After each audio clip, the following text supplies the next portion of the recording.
All right, so today on this call, I'm going to do a little bit of something different where you can see I've got the simulated paper trading account open, and we've actually got a balance here of $110,000 of paper cash. And I want to talk through a scenario that I've been working through with a couple of people. So I currently manage my father's retirement account, and there are some people who are sidelined right now in cash, right? So we've had a number of dips in the market. We had the whole COVID-19 pandemic.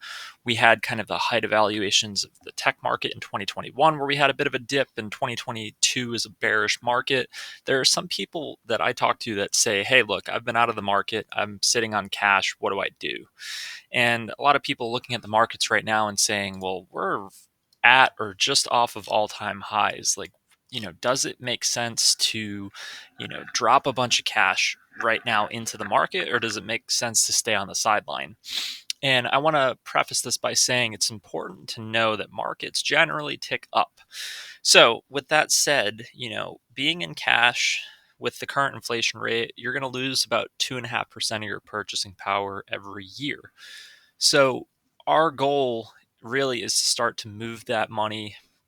Again, in this example, I've got 110,000. We'll talk through why, but we want to start moving that cash into funds. Now, here's what I would do, and what we're going to do is build out a portfolio. We're going to add into it over time. My goal is to have this thing fully vested or invested by the end of Q1, ideally, so that we're not just sitting in cash here. And what we want to do is we want to track our performance of this portfolio. We want to try to get it to a certain mix. And essentially, what we're trying to do is get our liquid assets from cash into the market, but we don't want to jump all in and tomorrow the market goes down, we lose a bunch of money. We would have been better off in cash, right? So there's obviously that risk, especially when you're trading at all-time highs. So what we're going to do is we're going to talk through kind of the ideal setup for our portfolio allocation, and we're also going to talk through when to be entering. So I'm going to actually do videos to talk through when I would be entering trades and when I would start to kind of dollar cost average into some of these accounts or some of these different asset classes. So first of all, I'm going to jump over to quick paint drawing here where I can just write out. I've got a little notepad here that I can draw with. And I'm going to talk through what is the portfolio mix. So what are we going to try to accomplish here with our portfolio? What do we actually want the breakdown to be? Now, I've back tested this, and for anybody that doesn't need access to their cash, let's say for the next 5, ideally maybe 10 years, this is what I would probably be recommending based on my back tests of the market. Obviously, there is a bias or a recency bias with the NASDAQ. NASDAQ's done really well over the past 10 years. There is a little bit of a recency bias we'll talk through, but I have done some back testing, and this is kind of the mix that I would recommend for anybody that is kind of getting into the market now in order to be properly diversified and to take advantage of, the NASDAQ really kind of taking off and to really take advantage of the gains that I think are still to come. And I am bullish for 2025. I think we're going to have a bit of a choppy market, but I do see us still gaining somewhere between 5 and 10% this year. And that's going to be a lot better than losing 2.5% sitting in cash. So let's talk through the portfolio mix that we're going to aim for with this $110,000. And I want to first highlight we have the 100,000 that we're going to put into this, and then I'm going to have 10,000 that's going to be separate. And I'm going to call this trading individual stock picks. Okay. So this is going to be our $10,000. That's why I've got it at 110. I want to essentially walk you through where I find opportunities, how I look for opportunities in the market, and some of the stock picks that we'll end up choosing. We'll probably end up picking maybe 5 stocks to make up that 10,000. So $2,000 of each position. We'll look for 5 good opportunities. We'll probably talk through that on a different call once we start identifying positions to get into. But I like to look for good, strong companies that are at lower valuations, maybe beaten up, where they're still growing good companies, good earnings, but for whatever reason, they're maybe beaten up. Maybe it's the Russell, the small caps that haven't gotten as much attention as some of the big players like an Apple or Nvidia. And we look for opportunities there to get in at cheaper valuations where these stocks can really outperform the rest of the market. So that's going to be a separate 10,000. And then for the main portfolio, what we're going to look through is I want to have a mix here. So the first part of this is going to be 40% in the NASDAQ. Okay. QQQ is the ticker.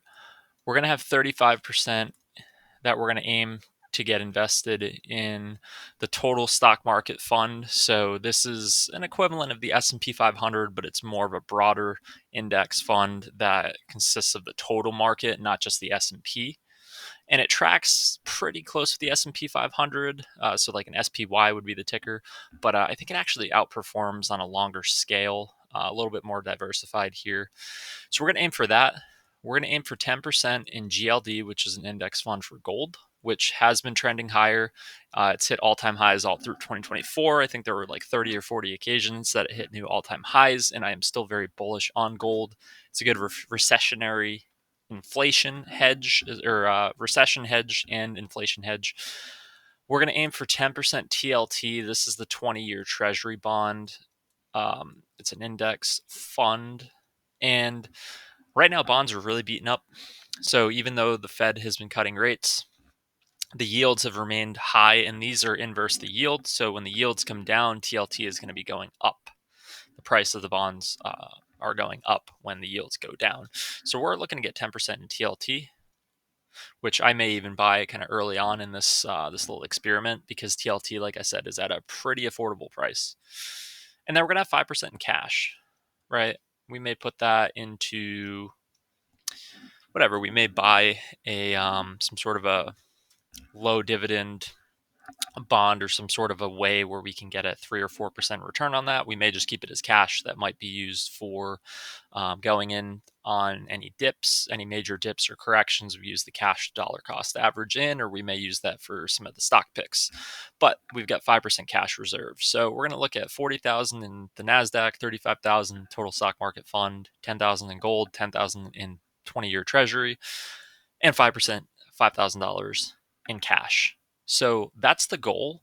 That is what we're going to be doing. And I've got, again, the sim account that's set up. So what I'm going to do is whenever I decide to add a position here, which we're going to even do one today just to get the ball rolling here, we're going to go ahead and add to TLT today, because I think bonds, again, are a little bit beaten up, and I think a good opportunity for us to get in here as it's actually down 1% today.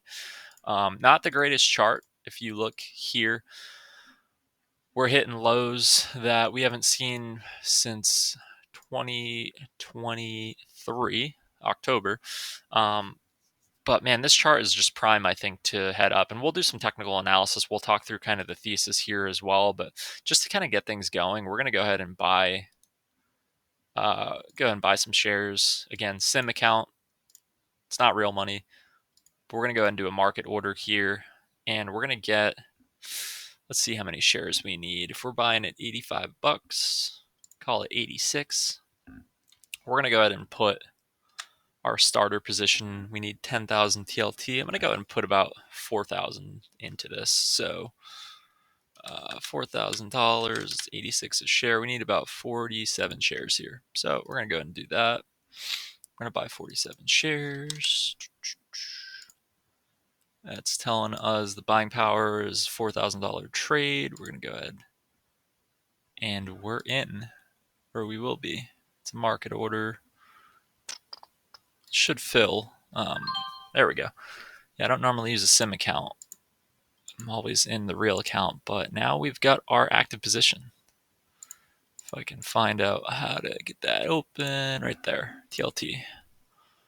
And profits and losses, there's TLT. So we're in our first position here, and we're going to talk through this on a pretty regular basis whenever there are moves to be made. So I'll do some technical analysis. Unfortunately, the charts that I pulled over to the sim account, they don't actually highlight the technical analysis that I have already outlined on my real account. But just to kind of give you guys a little bit of a view here, I mean, this is currently a pretty bearish pattern for NASDAQ. And then I think about the same for the S&P. If we're looking at this, I mean, this line, we're breaking down to the downside.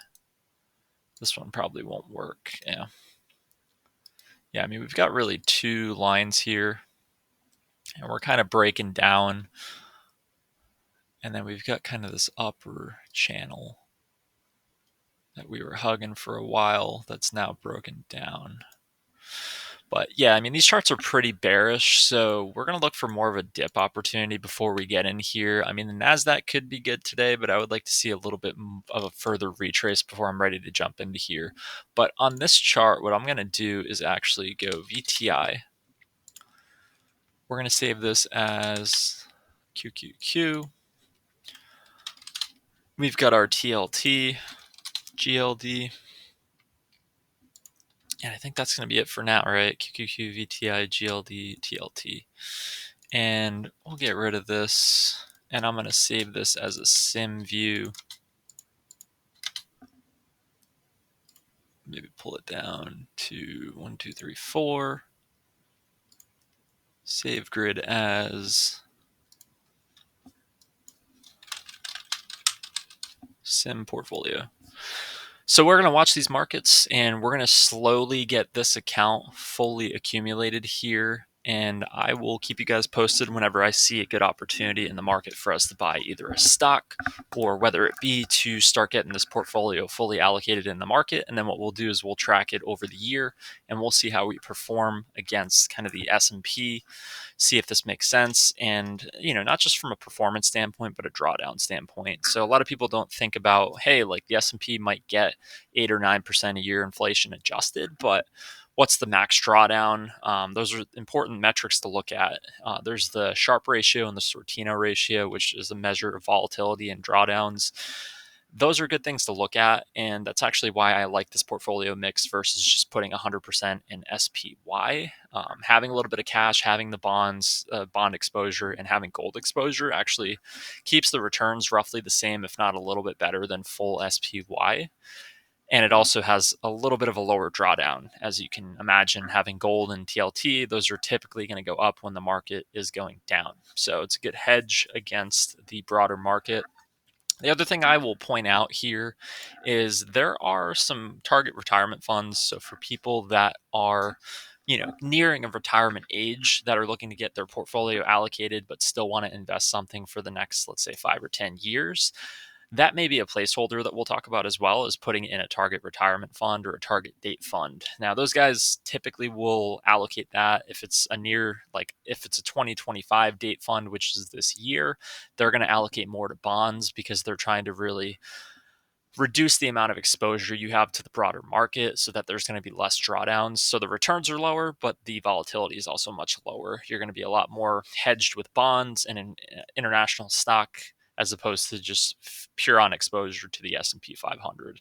If you're in a target date fund that's further out, 2040, 2050, the year that you would retire 20 years from now, 25 years from now, that is going to be more heavily geared towards stock market exposure. So that's something we might do with the cash here. We don't want to be sitting on a bunch of cash on the sidelines. We want to probably get that exposed. And I think the target date funds can be a good opportunity as a placeholder or an overall part of your portfolio strategy. I think it's good to have some cash on hand. I think it's good to be buying dips, but I also don't think you want to sit on cash for the entire year. So a target date fund may be a good option that we consider allocating. But we'll talk through that as part of the portfolio strategy. If you have any questions, comments, let me know, and we'll continue to track this. I'll do the next video as soon as I have an opportunity where I want to be adding to a position. So thanks for listening. We'll talk soon.